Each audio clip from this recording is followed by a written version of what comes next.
Meu pai me arrastou pelos cabelos até o fundo da casa, enquanto minha mãe agonizava na cama ao lado. O que ele não sabia é que o vizinho estava ouvindo tudo do outro lado da parede fina. Aquele momento mudou nossa família para sempre, e hoje, aos 82 anos, eu preciso contar essa história porque talvez ela salve alguém que está passando pelo mesmo inferno que eu passei. Bom dia, boa tarde ou boa noite, meus queridos. Como é bom estar aqui com vocês novamente. Sabe, cada vez que vocês se inscrevem neste canal, vocês estão ajudando outras pessoas a encontrarem histórias como a minha. Histórias que podem dar força para quem mais precisa. Eu sou Maria das Dores, mas todo mundo aqui em Caruaru me chama de Dona Dô. Tenho 82 anos, graças ao Pai do Céu, e hoje vou contar para vocês a história mais difícil da minha vida. Uma história que guardei por mais de 70 anos no peito. Nasci em 1942, numa cidadezinha perdida no sertão da Paraíba, chamada Pedra Lavrada. Era um lugar onde o sol castigava sem dó, e a seca era companheira fiel de todo mundo. Nossa casa era de taipa, com chão de terra batida e um telhado que, quando chovia, chovia mais dentro que fora. Meu pai, Severino das Chagas, era vaqueiro de uma fazenda grande, daquelas que o patrão nem sabia direito quantas cabeças de gado tinha. Era um homem alto, queimado de sol, com as mãos grossas de quem lidava com o couro do bicho bravo todo dia. Mas quando bebia, e ele bebia quase toda noite, virava um demônio, que nem os capetas do inferno tinham coragem de enfrentar. Minha mãe, coitada, se chamava Antônia. Era uma mulher pequenina, magrinha que nem vara de pescar, sempre com um sorriso triste no rosto e os olhos vermelhos de tanto chorar escondido. Trabalhava de sol a sol lavando roupa para as famílias ricas da cidade, esfregando no tanque até as mãos ficarem em carne viva. Eu era a mais velha de 7 filhos, e desde pequena já sabia que tinha que cuidar dos outros, porque minha mãe vivia doente e meu pai... Bem, meu pai só servia para trazer desgraça para dentro de casa. A nossa vida era um sofrimento danado. Acordávamos com o galo cantando, antes mesmo do sol nascer, para buscar água no poço que ficava longe de casa. Eu carregava 2 latas d'água na cabeça, mesmo sendo criança, porque água era mais preciosa que ouro naquelas bandas. Meus irmãos menores ficavam em casa, cuidando uns dos outros, enquanto eu e minha irmã Francisca, que era 2 anos mais nova, íamos ajudar mamãe no trabalho. Quando a noite chegava, era o momento que todos nós temíamos. O barulho das alpercatas de papai na porta de casa era como um sinal de alarme. Mamãe rapidinho juntava a gente e mandava todo mundo para o quartinho dos fundos, onde dormíamos todos amontoados numa cama velha que rangia a noite toda. Mas mesmo de lá, a gente escutava os gritos, os barulhos de coisa quebrando e o choro baixinho da mamãe tentando não acordar a vizinhança. Uma noite, eu tinha uns 9 anos, acordei com sede e resolvi ir até a cozinha pegar água. Quando passei pela sala, vi uma cena que ficou grudada na minha mente até hoje. Papai estava em cima da mamãe, no chão mesmo, e ela estava toda machucada, com o vestido rasgado e sangue no rosto. Quando ele me viu, parou o que estava fazendo e me olhou com uns olhos vermelhos de raiva que me gelaram por dentro. "Volta pro quarto, menina, senão você vai ser a próxima!" Ele rosnou como um animal selvagem. Corri para o quarto tremendo que nem vara verde e me escondi debaixo da coberta velha que a gente tinha. Naquela noite, não consegui dormir nem um minutinho. Ficava ouvindo os barulhos vindos da sala e rezando para Nossa Senhora Aparecida proteger minha mãe. No dia seguinte, mamãe apareceu com o olho roxo e um corte na boca, mas quando perguntei o que tinha acontecido, ela só disse que tinha caído da escada. As coisas foram piorando conforme eu ia crescendo. Papai não batia só na mamãe, não. Quando estava muito bêbado, qualquer um de nós podia virar alvo da raiva dele. Meu irmão João, que era o segundo mais velho, levou uma surra tão feia uma vez que ficou 3 dias sem conseguir se levantar da cama. E eu comecei a perceber que papai olhava para mim de um jeito diferente, um jeito que me dava arrepios e me fazia querer me esconder atrás da saia da mamãe. A primeira vez que ele me tocou de jeito errado, eu tinha apenas 10 anos. Mamãe tinha ido levar as roupas lavadas na casa da patroa e demorou mais que o costume. Papai chegou em casa mais cedo, cheirando a cachaça e com aquele olhar estranho. Me chamou para ajudar ele a procurar uma coisa no quarto dele e da mamãe. Quando entrei no quarto, ele fechou a porta e começou a falar umas coisas que eu não entendia direito, mas que me deixavam com muito medo. Ele disse que eu estava ficando mocinha, que já estava na hora de aprender umas coisas de mulher. Começou a me tocar de um jeito que eu sabia que não estava certo, mesmo sendo só uma criança. Tentei gritar, mas ele tampou minha boca com a mão calosa que cheirava a cigarro de palha e suor de cavalo. Se você contar para alguém, ele sussurrou no meu ouvido, eu mato sua mãe e depois mato você também. E não pense que eu estou brincando, não. Quando mamãe chegou em casa, me encontrou chorando no quintal, toda suja de terra. Perguntou o que tinha acontecido, mas eu não tive coragem de contar. As palavras de papai ecoavam na minha cabeça como um sino de igreja. Eu acreditava que ele era capaz de fazer tudo o que tinha falado, porque já tinha visto o que ele fazia com a mamãe. A partir daquele dia, minha vida virou um inferno constante. Toda vez que mamãe saía de casa, eu ficava com um medo danado de ficar sozinha com papai.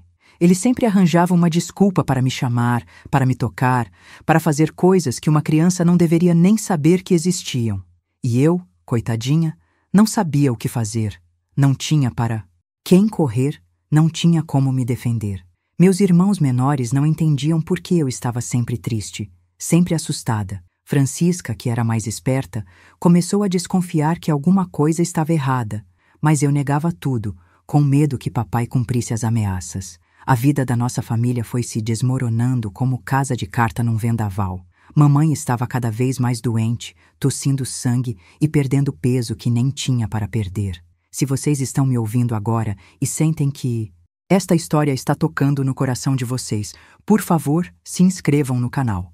Cada inscrição é como uma mão estendida para alguém que pode estar passando pelo mesmo sofrimento que eu passei.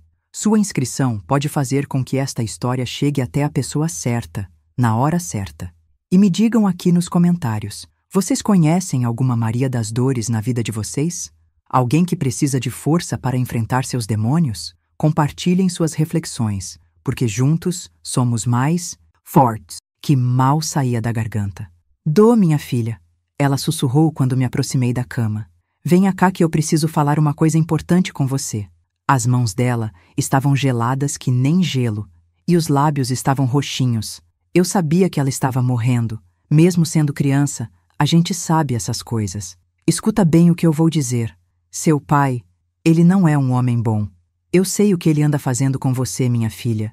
Vi as marcas no seu corpo, vi como você fica assustada quando ele chega em casa.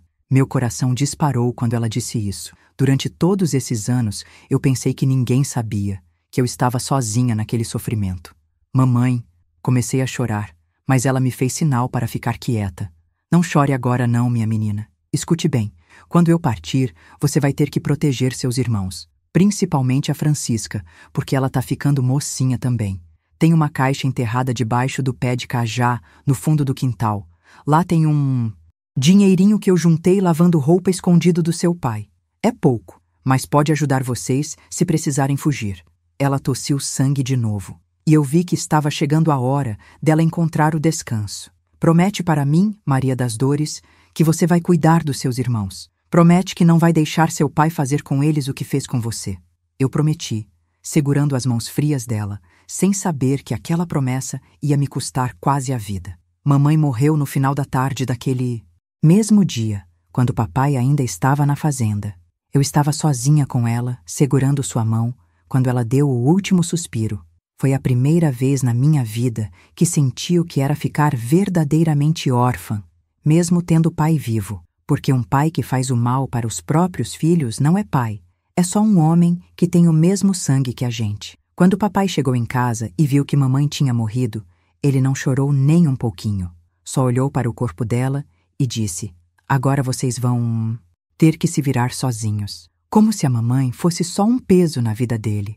Como se ela não tivesse dado a vida para cuidar da família. O velório foi na nossa própria casa, como era costume naquele tempo. As vizinhas vieram ajudar a arrumar o corpo da mamãe. E durante toda a noite teve gente rezando e tomando café. Papai bebeu mais que o normal naquela noite. E eu fiquei de olho nele o tempo todo, com medo do que ele podia fazer.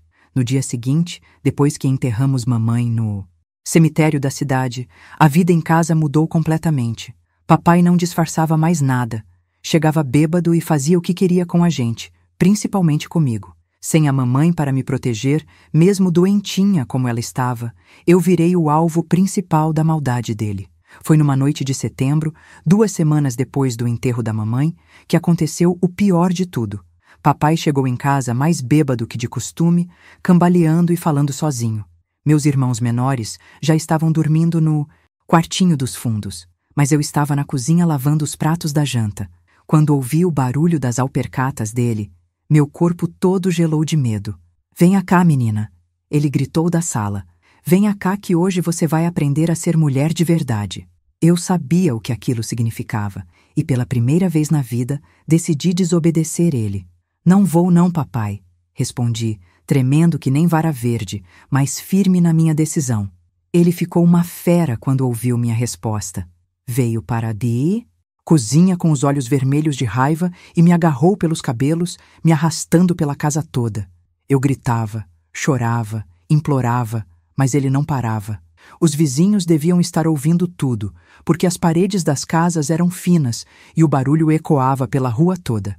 "Você vai fazer o que eu mandar, sua danada", ele berrava enquanto me arrastava para o quarto dele. "Você é minha filha e tem que me obedecer em tudo." Foi quando ele começou a rasgar minha roupa, me segurando com uma força que eu nunca tinha visto antes, que eu entendi que ele ia fazer comigo a mesma coisa que fazia com a mamãe. Mas naquele momento, quando eu achei que estava tudo perdido, aconteceu algo que mudou nossa vida para sempre. A porta da casa se abriu com um estrondo, e o vizinho, seu Joaquim, entrou correndo com mais 2 homens da rua. Eles tinham ouvido meus gritos através da parede fina e vieram ver o que estava acontecendo. "Largue essa menina, Severino!" gritou seu Joaquim, que era um homem respeitado na comunidade. "Que desgraça é essa que você está fazendo com sua própria filha?" Papai me largou de supetão, tentando se recompor, mas já era tarde demais. Os homens tinham visto tudo, tinham ouvido tudo. "Isso não é da conta de vocês", papai tentou argumentar, mas sua voz estava trêmula. "Ela é minha filha e eu faço o que quiser com ela." Foi aí que seu Joaquim perdeu a paciência e deu um soco na cara do meu pai, que o derrubou no chão. Homem que faz isso com os próprios filhos não merece nem ser chamado de gente, ele disse, enquanto os outros homens seguravam papai no chão. "Amanhã mesmo você vai ser levado para a delegacia, e essas crianças vão ser cuidadas por gente de bem." Naquela noite, dormimos na casa de seu Joaquim e dona Antônia, a esposa dele. Pela primeira vez em anos, consegui dormir sem medo de acordar com papai me tocando. No dia seguinte, os homens da comunidade levaram meu pai para a delegacia da cidade mais próxima. O delegado, depois de ouvir a história toda, prendeu ele na hora, mas nossa alegria durou pouco. Sem pai nem mãe, nós 7 crianças ficamos órfãos e sem ter para onde ir. A comunidade tentou ajudar, mas eram pessoas pobres como nós, que mal tinham o que comer. Foi quando apareceu a assistente social da capital, Dona Conceição, uma mulher seca como graveto, que disse que ia ter que separar a gente. "Não tem família que possa ficar com 7 crianças juntas", ela explicou. "Vamos ter que encontrar lares diferentes para cada um." Quando ouvi aquilo, lembrei da promessa que fiz para a mamãe, e soube que não podia deixar meus irmãos serem separados. Se vocês estão me acompanhando até aqui, por favor, se inscrevam no canal agora mesmo. Cada inscrição é importante para que histórias como a minha cheguem até quem precisa ouvir. E me digam nos comentários, o que vocês fariam no meu lugar? Como uma criança de 10 anos poderia proteger 6 irmãos menores? Suas reflexões podem ajudar outras pessoas que estão passando por situações difíceis. Umas notas amareladas que mamãe juntou durante anos lavando roupa. Não era muito, mas era tudo o que tínhamos no mundo. Voltei para dentro de casa, com o coração batendo forte, e acordei Francisca bem devagarinho. "Escuta aqui, irmã", sussurrei no ouvido dela. "A gente vai fugir dessa cidade ainda hoje, antes que essa mulher leve a gente embora separado. Você confia em mim?" Francisca, mesmo sendo pequena, era esperta e sabia que nossa vida ia ser um inferno se a gente fosse separado. Ela balançou a cabeça que sim, e começamos a acordar os outros irmãos um por um. João, que tinha 8 anos, começou a chorar quando expliquei o plano. Mas para onde a gente vai, Dô? A gente não conhece ninguém fora daqui. Eu não sabia responder essa pergunta, mas sabia que qualquer lugar seria melhor que ficar separados em casas de estranhos. A gente vai para Campina Grande. Inventei na hora. Lá tem mais gente, mais trabalho, e ninguém vai saber quem a gente é. Juntamos as poucas roupas que tínhamos numa trouxinha velha e saímos de casa ainda de madrugada, caminhando pelas estradas de terra em direção à cidade grande. Eu carregava o pequeno Antônio no colo, Francisca cuidava da Maria, que tinha 4 anos, e João ajudava com os gêmeos Pedro e Paulo, de 6 anos. Raimundo, de 5 anos, ia no meio de todos nós, agarrado na minha saia. O sol estava castigando desde cedo, e as crianças começaram a reclamar de sede e fome antes mesmo de andarmos 2 léguas. Paramos numa casa na beira da estrada para pedir água, e a dona, uma senhora bondosa chamada Dona Rosa, ficou espantada ao ver 7 crianças sozinhas na estrada. "Meu Deus do céu, menina, o que vocês estão fazendo aqui sozinhos?" Ela perguntou, dando água fresca para todo mundo. Inventei que éramos órfãos e estávamos indo para a casa de uma tia em Campina Grande. Dona Rosa ficou com pena da gente e deu umas rapaduras para as crianças, mas eu vi no olho dela que ela desconfiava da minha história. Caminhamos o dia todo debaixo do sol escaldante do sertão. Minhas pernas doíam, meus pés sangravam dentro das alpercatas furadas, mas eu não podia parar. A cada passo que dávamos, estávamos mais longe de ser separados, mais perto de conseguir ficar juntos. No final da tarde, quando o sol estava se pondo, chegamos numa cidadezinha chamada Soledade. Procuramos um lugar para dormir e acabamos num velho galpão abandonado na entrada da cidade. Não tinha teto direito. O chão era de terra batida, mas pelo menos estávamos protegidos do vento frio da noite. Dividi a última rapadura entre as crianças e fiz eles beberem água de uma cacimba que tinha ali perto. Naquela noite, deitados todos juntos no chão duro, eu olhei para meus irmãos dormindo e jurei para mim mesma que ia cuidar deles, custasse o que custasse. No dia seguinte, acordamos com fome e sem dinheiro para comprar comida. Foi aí que eu tive que tomar uma decisão que me assombra até hoje. Deixei as crianças no galpão e fui até o centro da cidade procurar trabalho. Batia de porta em porta, oferecendo meus serviços para limpar casa, lavar roupa, cuidar de criança, qualquer coisa para conseguir alguns trocados. Foi numa casa grande, no melhor bairro da cidade, que uma senhora me contratou para limpar o quintal e lavar uma bacia de roupa. Ela me pagou 2 moedas pequenas e me deu uns restos de comida que sobraram do almoço. Corri de volta para o galpão com aquela comida como se fosse o maior tesouro do mundo. Assim foi nossa vida durante quase 1 mês em Soledade. Eu trabalhava de sol a sol para conseguir comida para meus irmãos, que ficavam escondidos no galpão. Francisca cuidava dos menores enquanto eu estava fora, e à noite eu voltava morta de cansaço, mas feliz por ver que estávamos todos juntos. Mas nossa sorte não durou muito tempo. Um dia, quando voltei do trabalho, encontrei o galpão vazio. Meus irmãos não estavam lá. Corri pela cidade toda, procurando, gritando os nomes deles, até que um homem me disse que tinha visto uma mulher da assistência social levando 6 crianças para a delegacia. Meu mundo desabou naquele momento. Corri para a delegacia e lá estavam meus irmãos, todos chorando e me chamando. Dona Conceição estava lá também, furiosa como uma fera. "Você é uma irresponsável", ela gritou comigo. "Como teve coragem de colocar essas crianças em perigo assim? Fugir com eles para uma vida de miséria na rua? Eles são meus irmãos", eu gritei de volta, mesmo sendo só uma criança. "Eu prometi para minha mãe que ia cuidar deles, e não vou deixar vocês separarem a gente." Mas Dona Conceição não quis saber de promessa nem de nada. Ela já tinha arranjado famílias para cada um dos meus irmãos em cidades diferentes. Francisca foi mandada para Recife, para a casa de uma família que não podia ter filhos. João foi para João Pessoa para trabalhar numa oficina mecânica. Os gêmeos Pedro e Paulo foram juntos, para Natal, para a casa de uns comerciantes. Maria foi para Fortaleza, para uma família de professores. Raimundo foi para Salvador, para uns parentes distantes que apareceram do nada. E o pequeno Antônio, de apenas 2 anos, foi adotado por uma família rica de Campina Grande. E eu fui mandada para o lugar mais longe de todos, uma cidade no interior de Pernambuco chamada Pesqueira, para a casa de uma tia-avó que eu nem sabia que existia.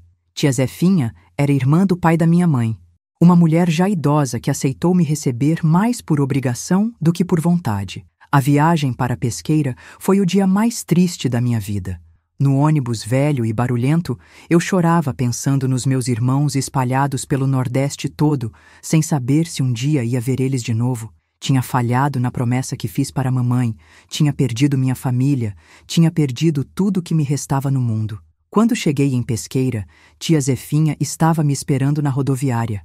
Era uma mulher magra, de cabelos brancos presos num coque apertado, vestida de preto da cabeça aos pés. Ela me olhou de cima a baixo com uma cara de poucos amigos e disse: "Então você é a filha daquele sem vergonha do Severino. Espero que não tenha puxado a ele." A casa dela era pequena, mas limpa e arrumada. Tinha 2 quartos, uma sala, uma cozinha e um quintal com algumas galinhas e um pé de manga. Ela me mostrou um cantinho no quarto dela onde eu ia dormir, numa esteira velha no chão. "Aqui você vai viver como gente de bem", ela disse. "Vai para uma escola, vai ajudar nos afazeres da casa e vai esquecer essa vida de vagabundagem que você teve." Naquela primeira noite em Pesqueira, deitada na esteira dura, olhando para o teto escuro, eu senti que minha infância tinha acabado para sempre. Aos 10 anos, eu já conhecia o lado mais cruel da vida. Já tinha visto a maldade dos homens, já tinha perdido tudo que amava no mundo, mas também sabia que era mais forte do que... Imaginava que tinha dentro de mim uma força que nem eu mesma conhecia direito, e mais um trabalho para fazer. A escola em Pesqueira era diferente de tudo que eu conhecia. Era um prédio de tijolos com 4 salas, e a professora, Dona Francisca, era uma mulher jovem que tinha vindo da capital para ensinar no interior. Logo nos primeiros dias, ela percebeu que eu sabia ler melhor que a maioria das crianças da minha idade. Mamãe tinha me ensinado as primeiras letras quando era pequena, nos momentos em que papai não estava em casa. Maria das Dores, Dona Francisca, me chamou depois da aula numa sexta-feira. "Você tem uma inteligência fora do comum para uma menina da sua idade. De onde você veio?" Contei para ela que era órfã, que tinha vindo de uma cidadezinha pequena da Paraíba, mas não falei dos detalhes horríveis da minha história.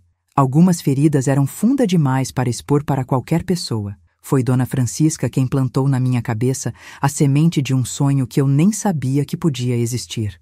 "Você deveria estudar mais, Maria. Deveria pensar em fazer o ginásio na cidade grande, quem sabe até uma faculdade. Uma menina inteligente como você não pode desperdiçar essa cabeça boa." Faculdade era uma palavra que eu mal sabia o que significava, mas o jeito que ela falou fez meu coração acelerar de uma forma estranha. Durante 2 anos, vivi essa rotina em Pesqueira. Estudava, ajudava a tia Zefinha em casa e nas horas vagas ficava debaixo do pé de manga lendo os poucos livros que Dona Francisca me emprestava. Eram histórias de outros mundos, de pessoas que conseguiram mudar de vida através do estudo, e cada página que eu lia alimentava um sonho que crescia dentro do meu peito. Mas em 1953, quando eu tinha 12 anos, a vida deu mais uma reviravolta que quase me destruiu de vez. Tia Zefinha começou a ficar doente, perdendo peso e tossindo sangue, igualzinho minha mãe antes de morrer. Os vizinhos sussurravam que era tuberculose, aquela doença maldita que levava os pobres embora sem dó nem piedade. Foi numa tarde de domingo, quando eu estava cuidando das galinhas no quintal, que ouvi uma voz conhecida me chamando do portão. Quando olhei, quase caí para trás de susto. Era meu pai, Severino das Chagas, o homem que eu pensava que estava preso para sempre. Ele estava diferente, mais magro, com o cabelo grisalho, mas com o mesmo olhar perigoso que me dava pesadelos todas as noites. "Oi, minha filha", ele disse com um sorriso que me gelou até os ossos. "Papai veio te buscar." Meu corpo todo começou a tremer, e por um momento eu não consegui nem falar. Como ele tinha saído da cadeia? Como tinha me encontrado? Tia Zefinha estava dormindo no quarto, muito fraca para me ajudar. "O que o senhor quer aqui?" Consegui perguntar, tentando manter distância do portão. "Quero minha filha de volta, ué. Já paguei pela besteira que fiz, agora quero reconstruir minha família." Besteira? Ele chamou de besteira toda a violência que fez comigo e com mamãe? Naquele momento, toda a raiva que eu tinha guardado no peito durante esses anos explodiu de uma vez. "Eu não vou com o senhor para lugar nenhum", falei. surpreendendo a mim mesma com a firmeza da minha voz. O Senhor não é meu pai. Pai, não faz o que o Senhor fez comigo. O sorriso dele sumiu na hora, e apareceu aquela cara de fera que eu conhecia bem. Você vai comigo sim, sua danada. Você é minha filha e tem que me obedecer. Ele começou a abrir o portão, e eu corri para dentro de casa gritando por tia. Zefinha. Ela acordou assustada, e quando viu Severino entrando na casa dela, ficou pálida como pano branco. O que você quer aqui, Severino? Como soube que a menina estava comigo? Ele explicou que tinha conseguido as informações na assistência social, que tinha direito de levar a filha embora. Tia Zefinha, mesmo doente e fraca, se plantou na minha frente como um soldado defendendo o território. Essa menina não vai sair daqui não. Ela tá bem, tá estudando, virando gente, você só vai trazer desgraça para a vida dela de novo. Foi aí que papai mostrou que continuava o mesmo monstro de sempre. Deu um empurrão em tia Zefinha, que a derrubou no chão, e ela, fraca como estava, não conseguiu se levantar. Tia Zefinha! Gritei, correndo para ajudá-la. Ela estava tossindo sangue e ofegando muito. Foi quando eu entendi que ela estava morrendo, igualzinho minha mãe. Papai aproveitou que eu estava distraída e me agarrou pelo braço com força. Agora você vem comigo, e não quero mais conversa fiada. Ele começou a me arrastar para fora da casa, e eu gritava alto, esperando que algum vizinho ouvisse e viesse ajudar. Mas era domingo à tarde. Todo mundo estava descansando ou dormindo depois do almoço. Foi quando aconteceu algo que mudou tudo de novo. Dona Francisca, minha professora, apareceu no portão da casa. Ela tinha vindo visitar tia Zefinha porque soube que ela estava doente. Quando viu a confusão, entendeu rapidinho o que estava acontecendo. Solte! Essa menina agora mesmo!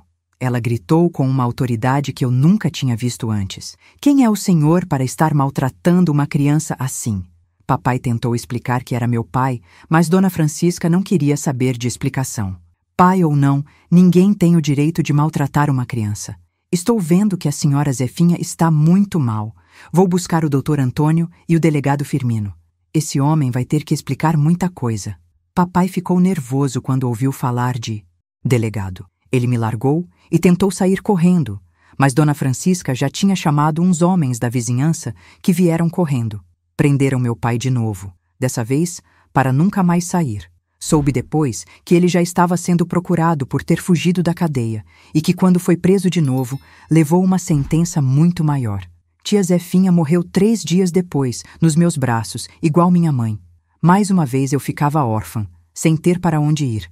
Dona Francisca foi minha salvação naquele momento. Ela morava sozinha numa casinha perto da escola e se ofereceu para me adotar. Você é uma menina especial, Maria. Tem uma inteligência que pode levá-la muito longe se for bem direcionada.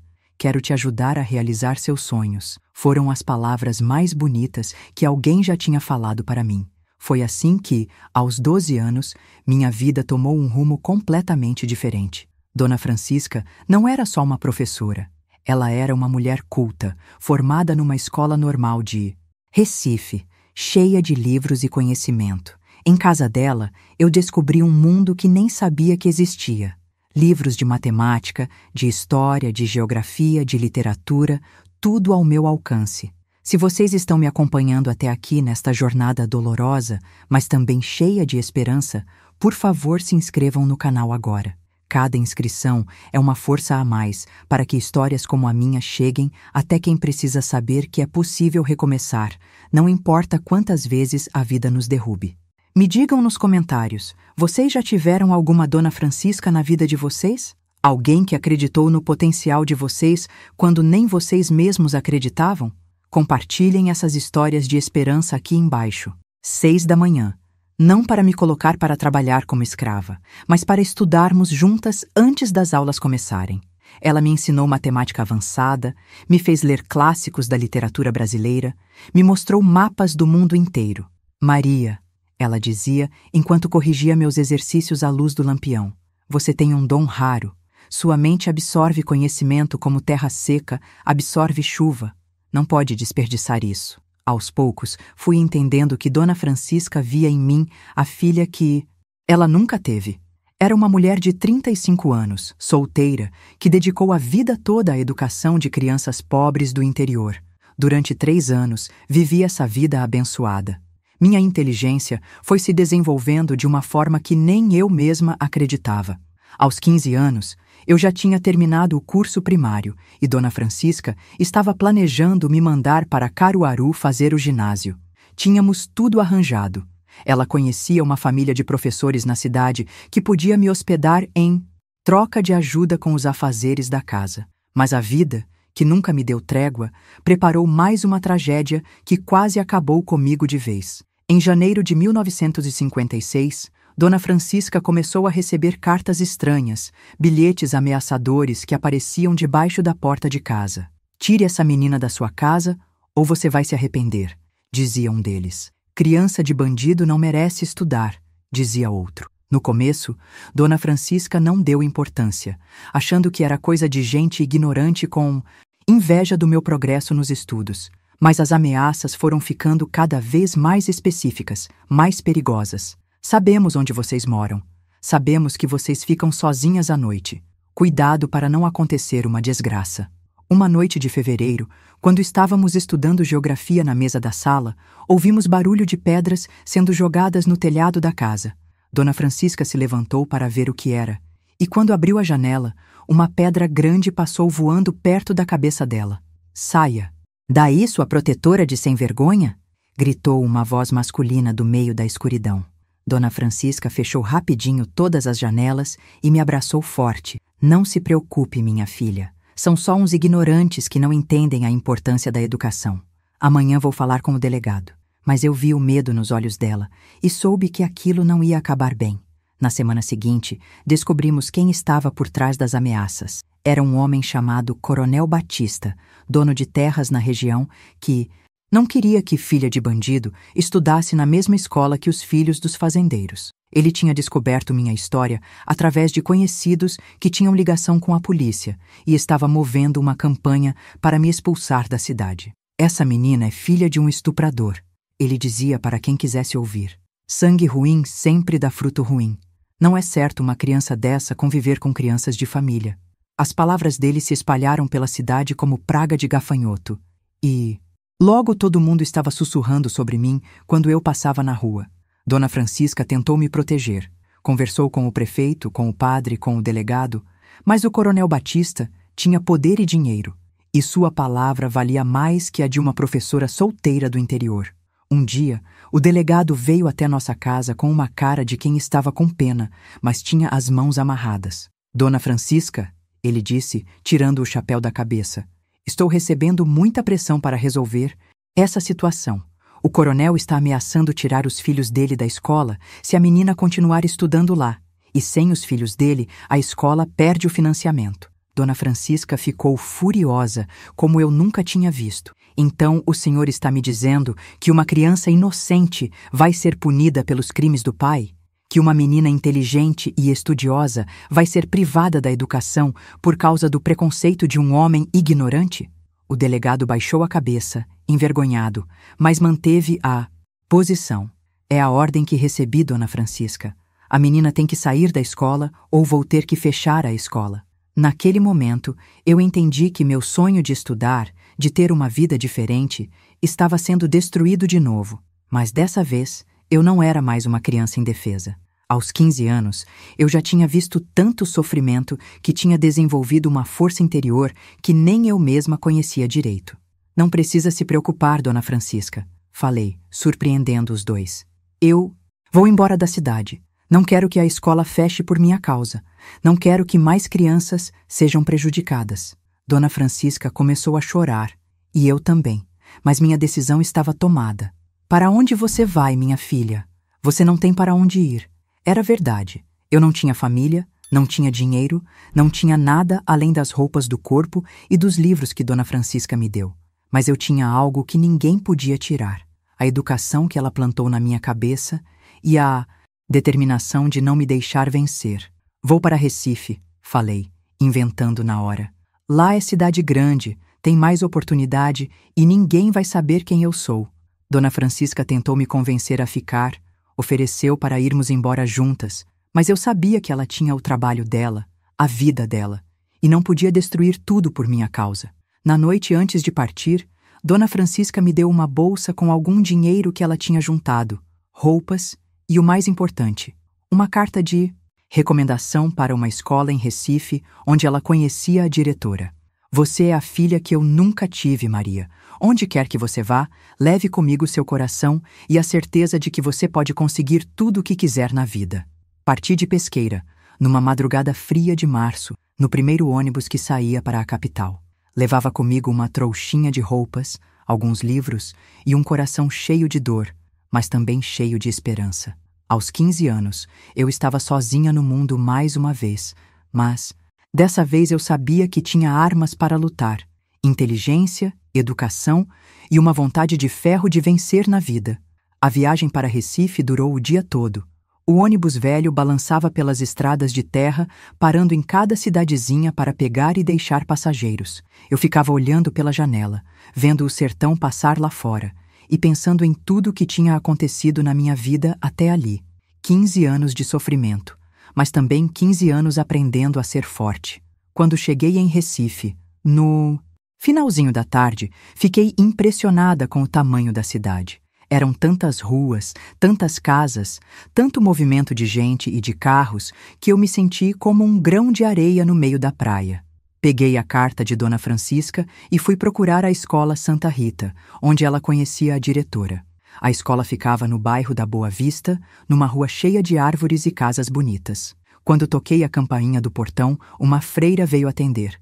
Era a irmã Terezinha, uma mulher idosa, de olhos bondosos, que leu a carta de Dona Francisca com atenção.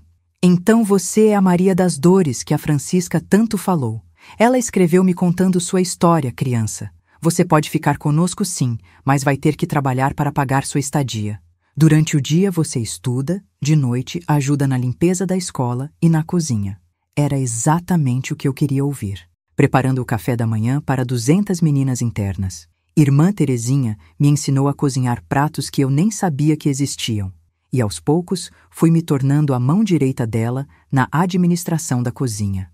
Durante o dia, assistia às aulas do ginásio com meninas de famílias ricas de Recife, e à noite limpava as salas, lavava a louça e estudava até altas horas à luz de vela no meu quartinho no sótão.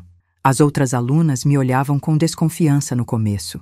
Eu era diferente delas. Falava com sotaque do interior, usava roupas simples, não tinha família para me visitar nos finais de semana. Mas minha inteligência logo chamou a atenção dos professores, e em pouco tempo eu estava entre as melhores da turma. Professor Augusto, que dava aulas de literatura, ficou impressionado quando eu escrevi uma redação sobre a importância da educação na vida dos menos favorecidos. Maria das Dores, ele me chamou depois da aula. Você escreve com uma maturidade impressionante para uma menina da sua idade. De onde vem essa sabedoria? Contei para ele uma versão resumida da minha história, sem entrar nos detalhes mais dolorosos. Ele ficou em silêncio por um tempo. Depois disse: você tem o dom de transformar dor em sabedoria. Isso é raro, muito raro. Foi professor Augusto quem plantou na minha cabeça a ideia de prestar vestibular para a medicina. Você tem a inteligência e a sensibilidade necessárias para ser médica. Imagina quantas pessoas você poderia ajudar com seus conhecimentos. Medicina parecia um sonho distante demais para uma menina pobre do sertão, mas professor Augusto me explicou que existiam bolsas de estudo para alunos carentes. Durante os 3 anos que passei no ginásio, me dediquei aos estudos como uma possessa. Enquanto as outras meninas saíam para passear nos finais de semana, eu ficava na biblioteca da escola, lendo livros de medicina, anatomia, química. Irmã Terezinha me apoiava sempre, dizendo que eu era um exemplo de determinação para todas as outras alunas. Em 1959, aos 18 anos, me formei no ginásio com as melhores notas da turma. Professor Augusto me ajudou a me inscrever no vestibular de medicina da Universidade Federal de Pernambuco e durante meses me preparou gratuitamente para as provas. Estudávamos todas as noites depois que eu terminava o trabalho na cozinha. O dia do vestibular foi um dos mais nervosos da minha vida. Eram centenas de candidatos concorrendo a apenas 40 vagas e a maioria vinha de famílias ricas que tinham pago cursinho preparatório caríssimo. Eu estava ali sozinha, com minha roupa simples e minha determinação de ferro. Quando vi as provas, meu coração acelerou, mas respirei fundo e lembrei de tudo que tinha estudado. 3 meses depois, quando saiu o resultado, eu não conseguia acreditar. Meu nome estava lá, em 12º lugar entre os aprovados. Maria das Dores Fernandes, futura estudante de medicina da UFPE. Professor. Augusto chorou quando soube, e irmã Terezinha organizou uma festa na escola para comemorar. Era a primeira vez que uma aluna bolsista do colégio passava em medicina. Mas minha alegria durou pouco. Uma semana antes de começar as aulas na universidade, recebi uma notícia que quase me destruiu. Irmã Terezinha me chamou na sala dela com uma cara muito séria. Maria, chegou uma carta para você. É da assistência social de Campina Grande. Meu coração gelou quando ouvi o nome da cidade. A carta trazia notícias dos meus irmãos, pela primeira vez em 6 anos. João tinha morrido num acidente de trabalho na oficina mecânica em João Pessoa. Tinha apenas 16 anos quando uma máquina defeituosa o esmagou. Francisca tinha fugido da casa onde morava em Recife e ninguém sabia dela há 2 anos. Os gêmeos Pedro e Paulo estavam bem em Natal, mas tinham mudado de nome e consideravam a família adotiva como a verdadeira família deles. Maria estava estudando para ser professora em Fortaleza, e Raimundo tinha virado interno num orfanato em Salvador depois que a família que cuidava dele decidiu que não queria mais. Do pequeno Antônio, que seria meu irmão caçula, a notícia era a mais devastadora. Ele tinha morrido de pneumonia aos 5 anos, na casa da família rica que o adotou em Campina Grande. Segundo a carta, a família nem avisou as autoridades na época. Só enterrou ele e pronto, como se nunca tivesse existido. Naquela noite, chorei como não chorava desde criança. Todos aqueles anos lutando para ficar viva, para conseguir estudar, para ter uma vida melhor. E meus irmãos estavam morrendo, desaparecendo, sendo esquecidos pelo mundo. A promessa que fiz para a mamãe de cuidar deles tinha se perdido no vento como folha seca. Irmã Terezinha me encontrou chorando no pátio da escola de madrugada. Minha filha, sei que está sofrendo, mas você não pode se culpar pelo que aconteceu com seus irmãos. Você era apenas uma criança quando foram separados. Fez o que pôde. Mas eu me sentia culpada mesmo assim, como se tivesse abandonado minha família para perseguir meus sonhos egoístas. Foi o professor Augusto quem me deu a força para continuar. Maria, você quer honrar a memória dos seus irmãos? Então se forme médica e salve outras crianças que estejam passando pelo que vocês passaram. Transforme sua dor em propósito. Suas palavras fizeram sentido, e no dia seguinte eu estava na universidade, decidida a me tornar a melhor médica que eu conseguisse ser. Os primeiros anos de medicina foram um desafio gigantesco. Eu era a única aluna da turma que vinha de família pobre, a única que trabalhava para se sustentar. Continuei morando no Colégio Santa Rita, ajudando irmã Terezinha na cozinha em troca de quarto e comida. Acordava às 5, trabalhava até às 7, corria para a universidade, assistia a aulas o dia todo, voltava para trabalhar mais 2 horas à noite e depois estudava até de madrugada. Meus colegas de turma me olhavam com estranheza. Eram filhos de médicos, de advogados, de empresários, gente que nunca tinha passado fome na vida, nunca tinha dormido no chão duro, nunca tinha apanhado do próprio pai. Eu me destacava nas provas não só pela inteligência, mas pela dedicação extrema.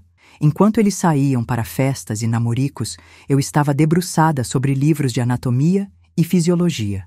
No 3º ano de medicina, em 1962, aconteceu algo que mudou minha vida para sempre.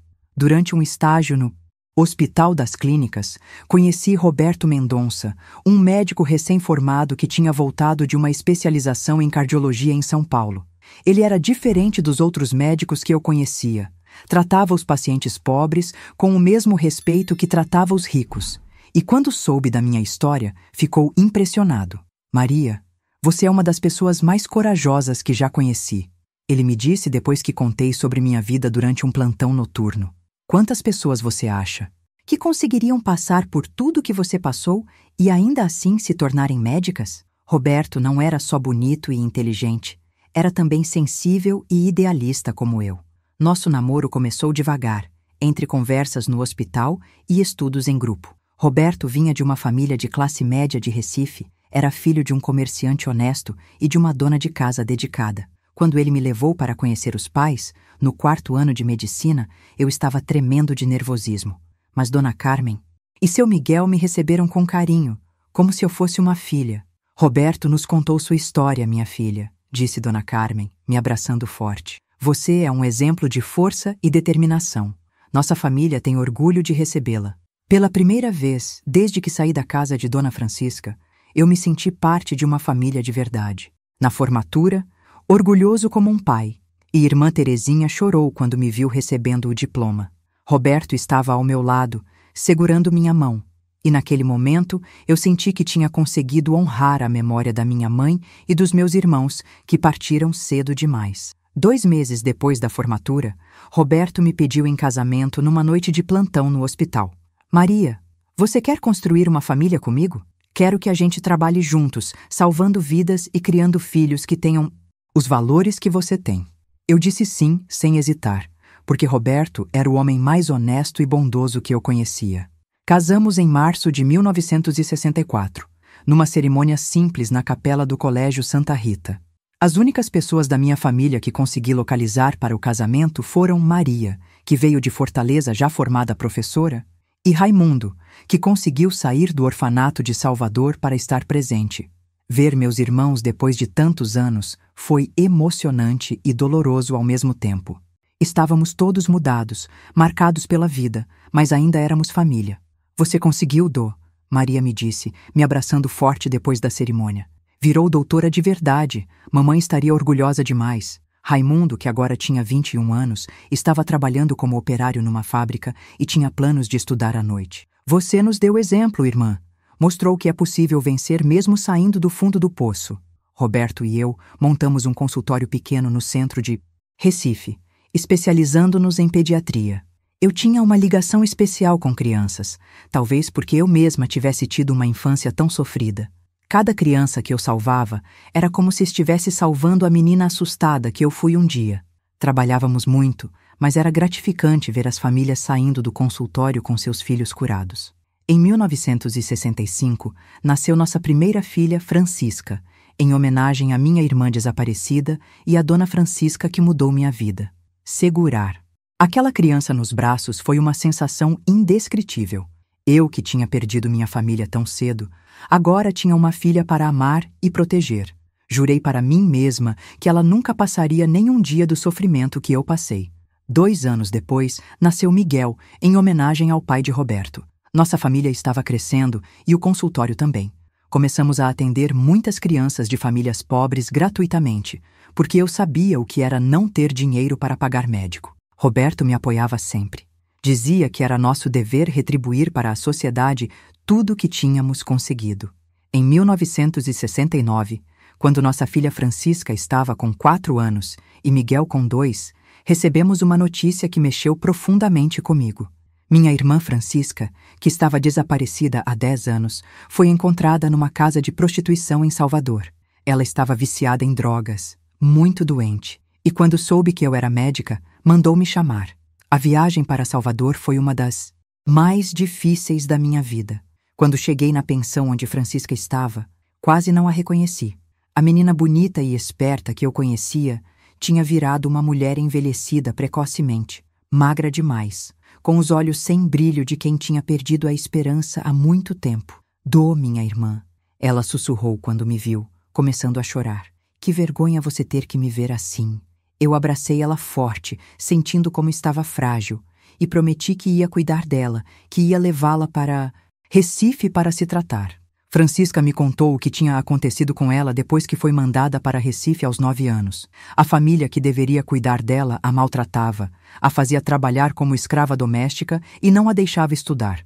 Aos 15 anos, ela fugiu de casa e acabou nas ruas, onde homens maus aproveitaram sua vulnerabilidade. Tinha tentado várias vezes sair dessa vida, mas as drogas e a falta de perspectiva sempre a puxavam de volta. Levei Francisca para casa em Recife, onde Roberto e eu cuidamos dela durante meses. Ela estava com tuberculose avançada, desnutrição severa e dependência química. Foram meses difíceis, vendo minha irmã lutando contra seus demônios internos, às vezes melhorando, às vezes piorando. Meus filhos, pequenos como eram, não entendiam por que a titia estava sempre doente, sempre triste.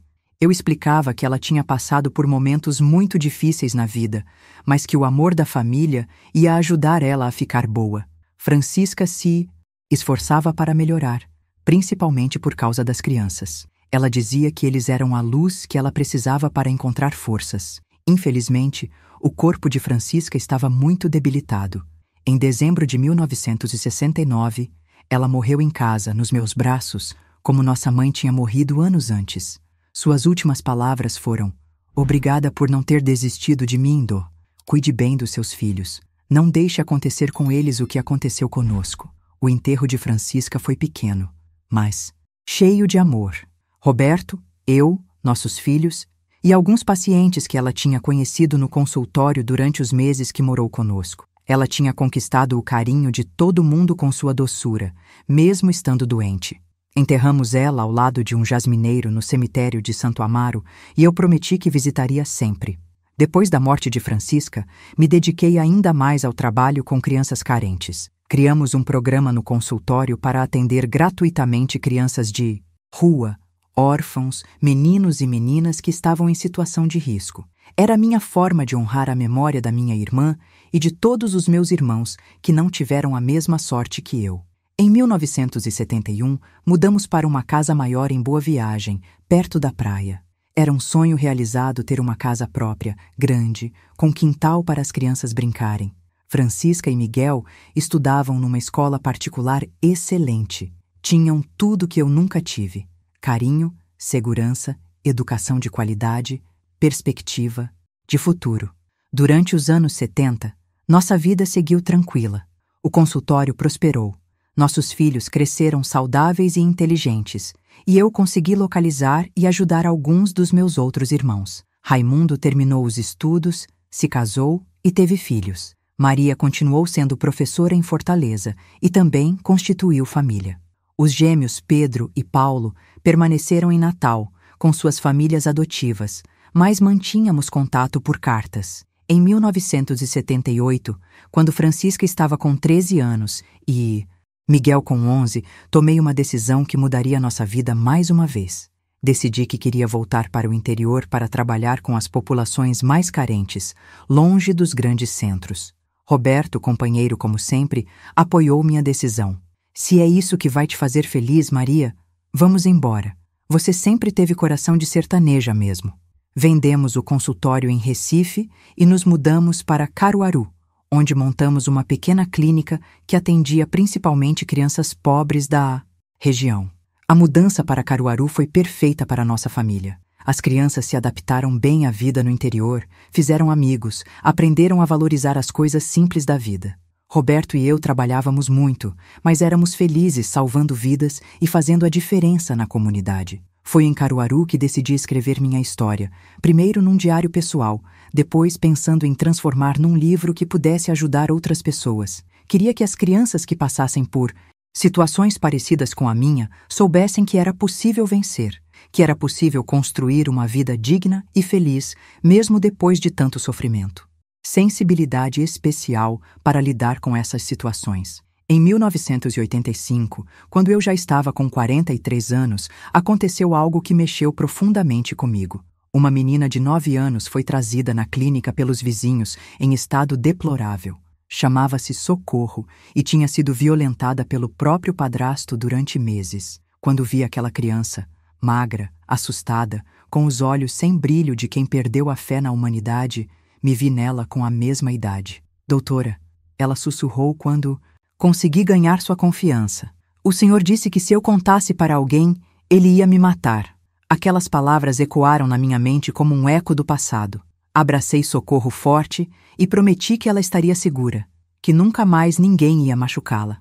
Roberto e eu decidimos adotar Socorro legalmente. Nossos filhos, Francisca e Miguel, já adolescentes, receberam a nova irmã com todo carinho. Socorro era traumatizada, tinha pesadelos terríveis, não conseguia confiar em homens, nem mesmo em Roberto no começo. Mas aos poucos, Com muito amor e paciência, ela foi se abrindo, voltando a sorrir, voltando a acreditar que podia ser feliz. Ver Socorro se recuperando foi uma das experiências mais gratificantes da minha vida. Era como se eu estivesse curando a menina que eu fui, dando para ela tudo o que eu gostaria de ter recebido na minha infância. Socorro se tornou uma filha amada, estudou, se formou e hoje é assistente social, ajudando outras crianças que passam por situações parecidas. Durante os anos 90, nossa família cresceu com os casamentos dos filhos e a chegada dos netos. Francisca se tornou pedagoga e se casou com um engenheiro bom e trabalhador. Miguel seguiu os passos dos pais e se formou médico, especializando-se em cirurgia. Socorro se casou com um colega de trabalho e teve 2 filhos lindos. Em 1998, Roberto começou a ter problemas de saúde. Diabetes, pressão alta, problemas no coração. Mesmo sendo médico, ele não se cuidava direito, sempre priorizando os pacientes acima da própria saúde. Tentei convencê-lo a diminuir o ritmo de trabalho, mas ele dizia que ainda tinha muito o que fazer, muitas vidas para salvar. Em 2003, Roberto teve um infarto fulminante durante um plantão na clínica. Morreu fazendo o que amava, salvando vidas. Foi uma perda devastadora para mim, porque ele não era apenas meu marido, era meu melhor amigo, meu companheiro de luta, a pessoa que me deu forças para reconstruir minha vida após tantos traumas. O funeral de Roberto foi concorrido como um velório de santo. Centenas de pessoas que ele tinha tratado ao longo dos anos vieram prestar homenagem. Crianças que ele salvou, agora adultas, trouxeram seus próprios filhos para conhecer a família do médico que mudou suas vidas. Foi emocionante ver o legado que nós 2 construímos juntos. Depois da morte de Roberto, continuei tocando a clínica sozinha por mais alguns anos, mas já estava ficando cansada. Aos 65 anos, decidi me aposentar e passar mais tempo com os netos. Miguel assumiu a clínica, dando continuidade ao trabalho que Roberto e eu começamos. Foi durante minha aposentadoria que decidi finalmente escrever minha história completa. Queria deixar registrado tudo o que passei, não por ego ou para me vitimizar, mas para mostrar para outras pessoas que é possível superar qualquer trauma, qualquer dificuldade, se a gente tiver determinação e encontrar pessoas boas no caminho. O livro Do Sertão ao Consultório, uma história de superação, foi publicado em 2010 e teve repercussão muito além do que eu esperava. Recebi cartas de mulheres do Brasil inteiro contando histórias parecidas com a minha, agradecendo por ter tido coragem de falar sobre assuntos que ainda são tabu na nossa sociedade. Uma das cartas que mais me emocionou foi de uma jovem de 20 anos de São Paulo que tinha sofrido abusos na infância e estava pensando em desistir de estudar medicina por achar que não merecia uma vida melhor. Doutora Maria, ela escreveu, sua história me deu forças para continuar. Se a senhora conseguiu, eu também consigo.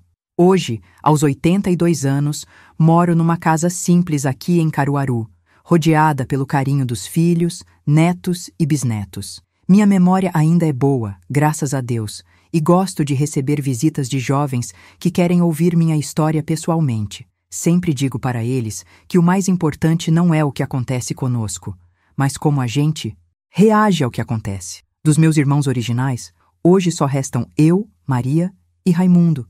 Nos encontramos uma vez por ano, sempre no aniversário de morte da mamãe, para lembrar dela e conversar sobre a vida.